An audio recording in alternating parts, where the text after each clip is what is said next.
चलिए स्टूडेंट, प्रश्न संग्रह 8.2 कर रहे हैं हम लोग। प्रश्न संग्रह 8.2 में प्रश्न दो क्या है, देखिए, मान ज्ञात कीजिए। अब आपको त्रिकोणमिति सारणी जो आपको बताई गई थी ना, वो त्रिकोणमिति सारणी का यूज करके प्रश्न नंबर 2 करना है।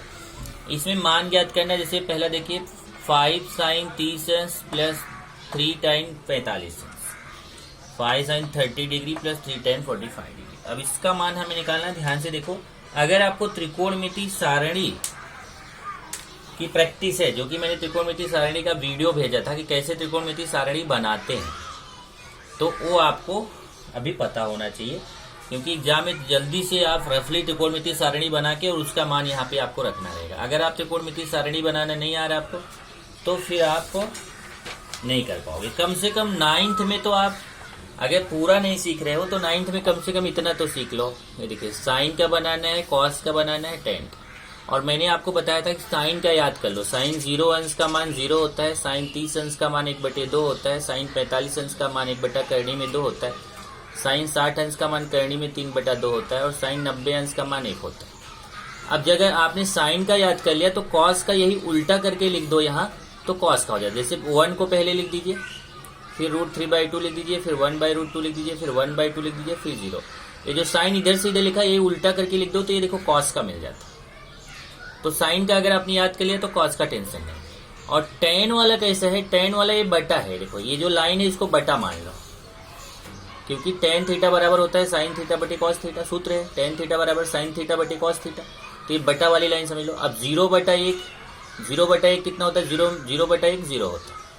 अब 1/2 बटा करनी में 3/2, यहाँ 2 कट जाएगा, 1 बटा करनी में 3 आ जाएगा। यहाँ देखिए, करनी में 2 कट जाएगा, 1/1, 1/1 मतलब 1। यहाँ 2 कट जाएगा, करनी में 3/1, करनी में 3/1 मतलब करनी में 3। और 1/0, कभी भी बटे में 0 आता है तो उसको अपरिभाषित बोलते हैं, तो अपरिभाषित। इस तरीके से ये 3 तो कम से कम आप याद कर लो, क्योंकि यहाँ पे 9वीं में अभी आपको ये 3 ही टेबल की जरूरत है। बाकी जो 3 है मैंने आपको बनाना सिखाया है, लेकिन वो आपको 10वीं में जरूरत है। तो यहाँ जैसे देखिए, यहाँ आपको साइन 30 अंश चाहिए और टेन 45 अंश चाहिए। तो साइन 30 अंश और टेन 45 अंश, तो सबसे पहले हम देखते हैं कि साइन 30 अंश का मान यहाँ से कितना है। ये देखिए, साइन के सामने गए, इधर 30 अंश के सामने गए। साइन 30 अंश का मान 1/2 है, और दूसरा है टेन 45 अंश। यहाँ से देखिए, टेन के सामने गए, 45 अंश के सामने गए, टेन 45 अंश का मान 1 है। इधर साइन 30 अंश का मान 1/2, ये देखिए 5, यहाँ बीच में गुणा छिपा हुआ, साइन 30 अंश का मान 1/2 प्लस 3, फिर बीच में गुणा छिपा हुआ, टेन 45 का मान 1। तो त्रिकोणमिति सारणी से साइन 30 का मान 1/2 और टेन 45 का मान 1। अब इधर गुणा होगा, 5 1 के 5/2 धन 3 1 के 3। अब इधर देखिए, तो 3 के बटे में कुछ नहीं है। 3 के बटे में जब कुछ नहीं है तो उसके बटे में समझो 1 छिपा हुआ है। जब ये देखिए 3 1 के 3 करेंगे, अब उसके बटे में कुछ नहीं तो 1 छिपा हुआ है। अब यहाँ हर समान नहीं है, और जब हर समान नहीं रहता तो नीचे नीचे का गुणा करके यहाँ नीचे लिखते हैं, और तिर्यक गुणा करके ऊपर लिखते हैं। तो 2 का 1 से गुणा करेंगे, 2 1 के 2, इधर देखिए 2 का 1 से गुणा, 2 1 के 2, और फिर तिर्यक गुणा करेंगे, 5 का 1 से करेंगे, 5 1 के 5, और 3 का 2 से करेंगे, 3 2 6, और ये 6 5 11/2। इस तरीके से आपका पहला आंसर आ गया, कितना, 11/2। इसी तरीके से आपको एक एक करके ये निकालने हैं। त्रिकोणमिति सारणी का यूज करना है और इसका एक एक करके निकालना है। तो यहाँ उत्तर लिख देते हैं। उत्तर 5 साइन 30 अंश प्लस 3 टेन 45 अंश बराबर 11/2।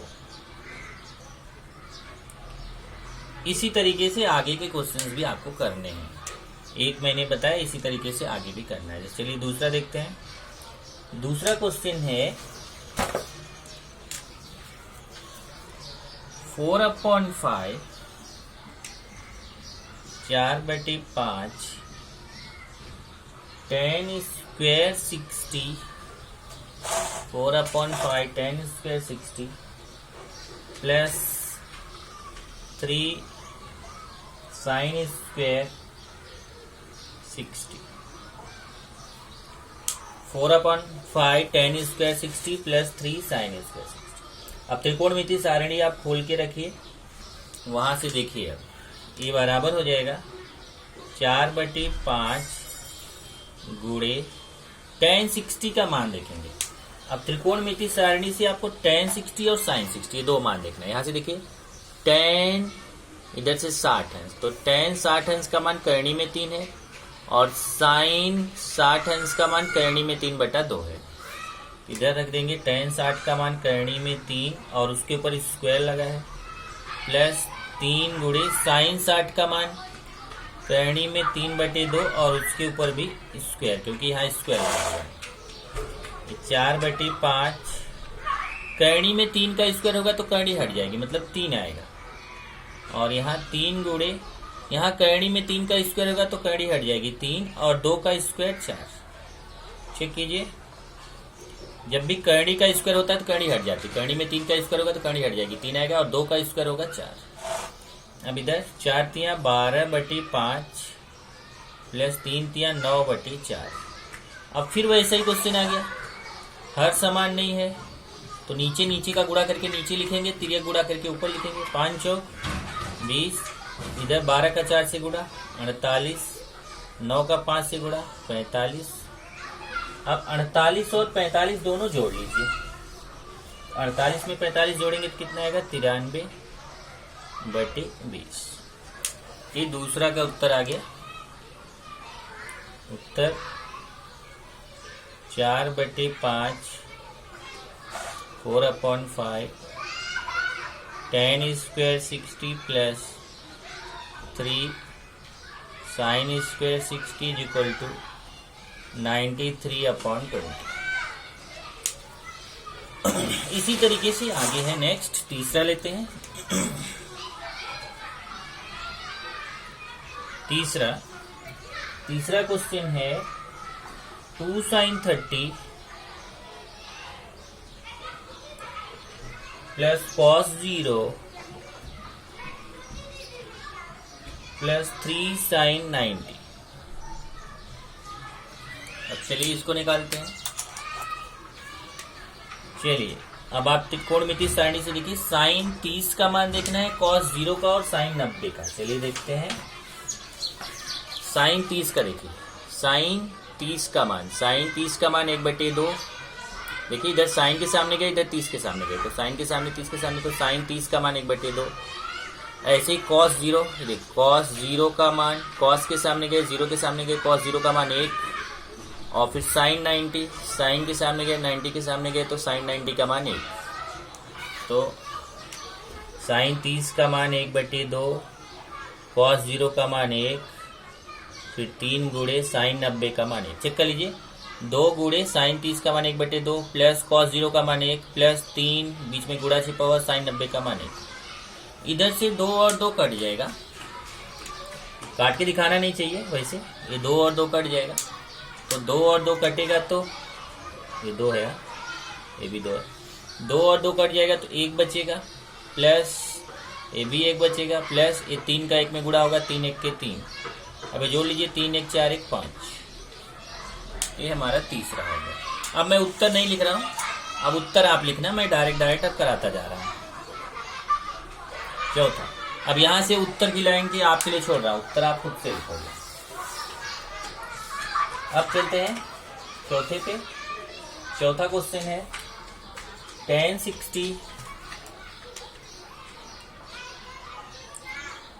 60 अपॉन साइन 60 प्लस cos 60। देखिए क्वेश्चन है tan 60 upon sine 60 plus cos 60। अब जाके त्रिकोणमिति सारणी से देखो, आप tan 60 का मान देखोगे त्रिकोणमिति सारणी से तो आएगा करणी में 3 बटे, साइन 60 का मान देखोगे तो करणी में 3/2 और cos 60 का मान देखोगे तो 1/2। ओके, अब चलिए आगे करते हैं इसको। ये देखिए करणी में 3 इसके बटे में 1 छिपा हुआ है। ध्यान से देखना, करणी में 3 के बटे में 1 छिपा हुआ है। इधर हर समान है, ध्यान से समझना। करणी में 3 के बटे में कुछ नहीं है तो उसके बटे में 1 छिपा हुआ है। यहाँ देखिए 2 और 2, इसका हर समान है। जब हर समान रहता है तो हर को केवल एक बार लिखते हैं। देखिए 2 और 2 हर समान है तो हर को केवल एक बार लिखेंगे और ऊपर का प्लस कर देंगे। करणी में 3 में 1 प्लस कर देंगे, करणी में 3 धन 1। और आप जानते हो ये तो करणी में 3 बटा 1 है ही। और जब ये बटा मतलब भाग, जब ये गुणे में बदलता है तो उल्टा हो जाता है। जो नीचे वाला ऊपर हो जाएगा, जो ऊपर वाला नीचे हो जाएगा। तो 2 ऊपर हो जाएगा और करणी में 3 धन 1 नीचे हो जाएगा। अब यहाँ पे गुणा कर लीजिए। 2 का करणी में 3 से गुणा होगा तो 2 करणी में 3, और करणी में 3 का 1 से गुणा, करणी में 3 धन 1 का 1 से गुणा होगा तो करणी में 3 धन 1। चेक कर लीजिए, 2 का करणी में 3 से गुणा होगा तो 2 पहले लिखा जाएगा, करणी में 3 बाद में। 2 करणी में 3, और करणी में 3 धन 1 का 1 से गुणा होगा तो उतना ही आएगा, करणी में 3 धन 1। ये हमारा हो गया 14। अब करेंगे पांचवा क्वेश्चन क्या है? पांचवा है cos square 45 plus sine square 30। अब उत्तर आप खुद से लिखना, cos square 45 plus sine square 30। चलिए अभी यहाँ पे त्रिकोणमिति सारणी से देखते हैं। cos 45 का मान कितना है त्रिकोणमिति सारणी से? 1 बटा करणी में 2। आप चेक करके देखिए, त्रिकोणमिति सारणी से cos 45 का मान 1 बटा करणी में 2 और साइन 30 का मान 1 बटा 2। ओके, अब यहां से ये हो जाएगा 1 बटा 2 धन 1 बटा 4। ये देखिए 1 का स्क्वायर 1, करणी में 2 का स्क्वायर, करणी हट जाएगी, और यहाँ 1 का स्क्वायर 1, 2 का स्क्वायर 4। अब यहाँ हर को समान करना है तो आप चाहे तो तिर्यक गुणा से भी कर सकते हो। देखिए नीचे का गुणा, 4 दूना 8, और तिर्यक गुणा 4 1 के 4, 2 1 के 2, ये 4 2 6 बटा 8। और इसको 2 से काट दो। देखो 2 से ये ऊपर भी कटेगा, 2 से नीचे, 2 से ऊपर कटेगा तो आएगा 3। देखिए 2 से ऊपर काटेंगे तो 2 3 6, 3 आएगा, और 2 से नीचे काटेंगे तो 4 आएगा। तो उत्तर आ जाएगा कितना? 3 बटे 4। इस तरीके से ये 5 क्वेश्चन हो गया। एक क्वेश्चन और बच रहा है 6वां, जिसको आपको खुद से करना है।